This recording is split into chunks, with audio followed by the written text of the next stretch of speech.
The courtroom buzzed with the subtle hum of anticipation, a quiet yet palpable tension filling the air. Rows of spectators sat tightly packed, their faces reflecting a mix of curiosity, skepticism, and unease. Among them was Nathan Porter, a middle-aged black man with a quiet strength that seemed unshakable despite the circumstances. He sat at the defendant's table, his hands folded neatly, his suit impeccable. Nathan's calm demeanor was a stark contrast to the storm swirling around him, a storm that had begun long before he stepped into this courtroom. Nathan wasn't a stranger to adversity. As a small business owner and a community leader, he'd spent years building a reputation for fairness and integrity in a world that often judged him by the color of his skin rather than the content of his character. But this day was different. This was no neighbor dispute or local issue. This was the culmination of a battle that had drained him emotionally, financially, and spiritually, a fight to clear his name against accusations that seemed as baseless as they were persistent.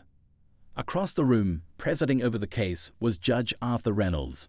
A man in his late 60s, Judge Reynolds was known for his stern demeanor and uncompromising approach to justice. His reputation as a no-nonsense arbitrator of the law had earned him respect in legal circles, but it was no secret that his courtroom decisions often leaned heavily on personal biases. For years, whispers of unfair treatment and questionable rulings followed his name, but nothing had ever stuck, until today. As the proceedings began, the energy in the room shifted. Nathan's defense attorney, a sharp and determined woman named Clara Bennett, stood with confidence. She had spent countless hours poring over evidence, determined to prove her client's innocence. Clara knew the stakes were high, not just for Nathan, but for every person who had ever been judged unfairly. This case wasn't just about justice, it was about accountability. Nathan's accusers, however, seemed equally resolute. Their arguments were riddled with inconsistencies, but they held an air of arrogance, as if certain that the scales of justice would tip in their favor. Judge Reynolds listened intently, his expression unreadable. As the minutes ticked by, it became evident to everyone in the room that this was no ordinary trial. The moment came when Clara delivered a powerful closing argument, her words echoing through the silent courtroom. She pointed out every flaw in the prosecution's case, every shred of evidence that supported Nathan's innocence. Her passion was undeniable, her voice steady but filled with emotion. By the time she finished, it was clear that she had left a mark on everyone present. All eyes turned to Judge Reynolds as he leaned forward, his gavel in hand. The room held its collective breath. After careful consideration, he began, his voice measured and deliberate. "This court finds the defendant." Nathan held his head high, his heart pounding in his chest. The words that followed seemed to blur together, a mix of legal jargon and finality. The ruling was not in his favor. A gasp rippled through the audience, disbelief etched on their faces. Clara clenched her fists at her sides, her frustration barely concealed. Nathan, however, remained stoic, his resolve unbroken. He had expected this outcome, though he had hoped for something different. What no one could have anticipated was what happened next. Barely 9 minutes after dismissing the case, Judge Reynolds was seen standing at his bench, his face pale and strained. A quiet exchange between him and a bailiff turned into a flurry of activity. In a matter of moments, he was escorted from the courtroom. Whispers filled the space as speculation grew. What could possibly have prompted such an abrupt and unceremonious exit? Nathan exchanged a glance with Clara, both of them puzzled but undeniably intrigued. Something was happening, something that could change everything. The courtroom was buzzing with speculation as Judge Reynolds disappeared through the side door, flanked by the bailiff and another court official. The clamor of voices quickly rose, a chaotic blend of whispers, murmurs, and outright questions. What had just happened? Was it related to the case? The judge's sudden exit had left everyone on edge, and the absence of any clear answers only deepened the tension. Nathan remained seated, his eyes fixed on the door Judge Reynolds had vanished through. Despite the outcome of the trial, his expression betrayed no anger or despair. Instead, it carried a quiet curiosity, as though he were piecing together a puzzle that no one else could see. Clara leaned toward him, her voice low and measured. "Something's not right," she said, her eyes darting around the room. "Judges don't just leave like that, especially not Reynolds. He's too meticulous, too proud to let something disrupt his courtroom." Nathan nodded slowly, his mind racing. "Maybe it's health-related," he offered, though the words sounded hollow even to himself. But if it was serious enough to pull him out, wouldn't they announce something? Clara didn't respond immediately. Her sharp legal instincts told her there was more to this than met the eye. Reynolds was the kind of man who prided himself on control. If he left, it wasn't on a whim. She glanced toward the other side of the room, where the prosecution team was huddled together, their faces tight with unease. Even they looked unsettled, and that was saying something. Meanwhile, the spectators were growing restless. Conversations erupted in pockets throughout the room, speculation flying wildly. Some suggested the judge had been called away for an emergency, while others whispered about potential misconduct. The more imaginative theories even ventured into conspiracy territory, linking the judge's abrupt exit to the very case he had just ruled on. Nathan's sister, Mia, who had been sitting quietly in the back, now made her way to the front. She placed a reassuring hand on Nathan's shoulder, her eyes filled with both worry and determination. "Are you okay?" she asked softly, her voice barely audible over the noise. He gave her a faint smile. "I'm fine, just trying to make sense of all this." Mia glanced at Clara, who seemed lost in thought. "Do you think this has anything to do with your case, or was it just bad timing?" Clara shook her head. "I don't believe in coincidences, not in situations like this. Something's going on. We just don't know what yet." Before anyone could say more, the courtroom door was opened and another official stepped inside. He approached the bench and whispered something to the court clerk, who nodded solemnly. Then, turning to the room, the clerk raised her voice to address the crowd. "Ladies and gentlemen, due to unforeseen circumstances, this court is now adjourned. Please exit the premises in an orderly fashion." A collective groan rose from the spectators, but the clerk's firm tone left no room for argument. People began filing out, their conversations continuing in hushed tones as they tried to decipher the abrupt turn of events. Nathan, Clara, and Mia remained seated, hesitant to leave just yet. Clara's instincts told her there was more to learn, but for now they were being shut out. As they finally stood to leave, Clara's phone buzzed in her pocket. She pulled it out and frowned at the screen.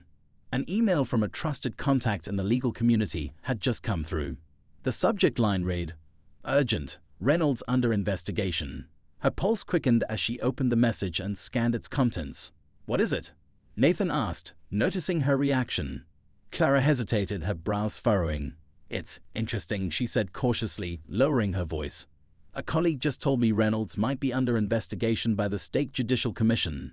It's not confirmed, but there have been rumors about improper conduct, possible misuse of authority." Nathan's eyes narrowed. "You think that's why he left? Because of some investigation?" "It's possible," Clara admitted, "but it raises more questions than it answers. If there's been an investigation, why would it surface now, in the middle of a trial? And why wouldn't we have heard about it earlier?" Mia crossed her arms, her expression thoughtful. Maybe someone planned it this way, to disrupt his ruling, or to distract from something bigger. Clara considered the idea. It wasn't entirely far-fetched. Judges wielded immense power, and with that power came enemies. Reynolds' controversial reputation had likely earned him more than a few. But who would have the means, and the motive, to orchestrate something like this? As they exited the courthouse, the winter air bit sharply against their skin. A small crowd had gathered outside, reporters among them, their cameras poised and microphones ready. The murmurs of speculation continued, now amplified by the media's probing questions. Clara instinctively shielded Nathan from the swarm, ushering him and Mia toward a quieter side street. "Let's get out of here before we become the story," she said firmly. Once they were clear of the crowd, Nathan paused, his gaze distant. "Do you think this could help us?" he asked. "If Reynolds really is under investigation, could it cast doubt on his ruling?" Clara exhaled slowly. "It depends. If there's proof of misconduct that affected your case, then yes, it could be grounds for an appeal. But we need evidence, not just rumors. And until we have something concrete, we're still fighting an uphill battle." Nathan nodded, his jaw tightening. Despite the setback, he felt a flicker of hope. The system had failed him before, but perhaps, just perhaps, this unexpected twist could open a door he hadn't seen before. As they walked away, Clara's phone buzzed again. Another message, this time from an anonymous sender. The subject line was simple yet chilling. "You don't know the whole story." Clara stopped in her tracks, her heartbeat quickening. She showed the message to Nathan and Mia, her face grim. "Looks like someone wants us to keep digging." Nathan met her gaze, his eyes filled with resolve. "Then let's dig." Clara, Nathan, and Mia sat around the small dining table in Nathan's modest but welcoming home. The air was heavy with unspoken tension as Clara studied the cryptic email on her phone. The message was brief, almost haunting in its ambiguity, but it was enough to stoke the fire of curiosity in all of them.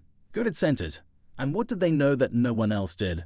Mia poured herself a cup of coffee, her movements slow and deliberate. Whoever sent that message wants something, she said, her voice low but steady. No one drops hints like that without an agenda. The question is, are they trying to help us or manipulate us? Clara nodded, her sharp mind already turning over the possibilities. It's hard to say, but if there's more to this story, we need to find out. Reynolds' sudden exit, the rumors of an investigation, it's all connected somehow, we just don't know how yet. Nathan leaned back in his chair, his arms crossed over his chest.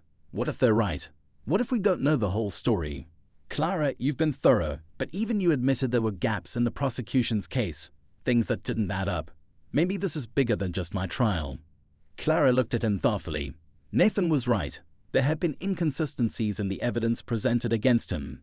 Small things that could have been overlooked but now seemed more significant in light of recent events. We'll start by verifying the email, she said. I have a few contacts who might be able to trace where it came from. In the meantime, we keep our ears to the ground. If there's chatter about Reynolds or anything tied to the case, we need to know. Mia tapped her fingers against the table, her expression contemplative. You said Reynolds had a reputation for being biased, right? What if this isn't the first time his decisions have been called into question? Maybe someone's been tracking him, waiting for the right moment to expose him. That's a good angle, Clara agreed. If we can find other cases where his rulings were questionable, it might help build a pattern. And if there's proof he mishandled your case, Nathan, we can use that as leverage for an appeal. Nathan exhaled slowly, his mind racing. The idea of digging deeper into Reynolds' past was both daunting and exhilarating. For so long, he had felt like a pawn in a game he didn't understand. Now, for the first time, it felt like there was a chance to change the narrative. The next day, Clara set up a meeting with one of her most reliable sources, a tech-savvy investigator named Leo who had a knack for uncovering hidden truths. They met in a quiet cafe, away from prying eyes. Clara handed Leo her phone, showing him the anonymous email. Can you trace this? She asked, her tone serious. I need to know where it came from and who sent it. Leo studied the message, his brow furrowed. It's vague, but I've seen this kind of thing before. Whoever sent it is probably using a burner account or an encrypted server. It'll take some time, but I'll see what I can do. As Leo got to work, Clara turned her attention to building a case against Reynolds. She started by reviewing court records, focusing on cases where his rulings had been controversial. The deeper she dug, the more unsettling the picture became. There were patterns, cases disproportionately affecting marginalized communities, rulings that seemed to ignore evidence, and most damning of all, whispers of financial incentives tied to his decisions. Meanwhile, Nathan and Mia decided to talk to people in the community, hoping to uncover stories of others who might have faced similar injustices. They visited local advocacy groups, attended town hall meetings, and even spoke to a few former defendants who had stood before Reynolds. The stories they heard were a mix of frustration and resignation, people who felt powerless against a system designed to protect those at the top. One evening, as Nathan and Mia returned home from another long day of outreach, they found a small envelope wedged into the frame of their front door.